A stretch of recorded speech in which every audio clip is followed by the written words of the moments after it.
എന്നിട്ട് അല്ലാഹു പറയാണ്, ഈ ജീവിതം വെറുതെയാണെന്ന് നിങ്ങൾ വിചാരിച്ചുവോ എന്ന്. എന്താ അല്ലാഹു പറഞ്ഞത്? അഫഹസിബതും അന്നമാ ഖലഖനാകും അബസാ വഅന്നകും ഇലൈനാ ലാ തുർജഊൻ.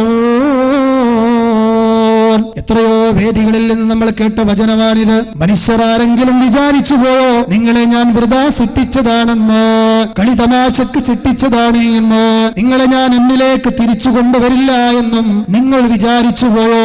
പ്രിയപ്പെട്ട സഹോദരങ്ങളെ, സഹോദരിമാരെ, ജീവിതം എന്ന് പറയുന്നത് ബാധ്യതകളുടെ ഒരു കലവറയാണ്. ജീവിതം എന്ന് പറയുന്നത് അവകാശങ്ങളുടെയും കൊടുക്കലുകളുടെയും കൊണ്ടുകൊടുക്കലിന്റെയും ഒരു സമ്മിശ്രമാണ് ജീവിതം. അവിടെയെല്ലാം സ്വന്തം കടമകൾ നിർവഹിച്ചിട്ടുണ്ടെന്ന ബോധ്യത്തോടെ എല്ലാ രംഗങ്ങളും ഒക്കെയാണെന്ന് മനസ്സ് പറയുന്നുണ്ടെങ്കിൽ ആ ജീവിതം ധന്യമാണ്, ആ ജീവിതം സന്തോഷകരമാണ്. ചുരുക്കി പറഞ്ഞു കഴിഞ്ഞാൽ ജീവിതം അറിഞ്ഞ് അനുഭവിക്കേണ്ടുന്ന മഹാ അനുഭൂതിയാണ്.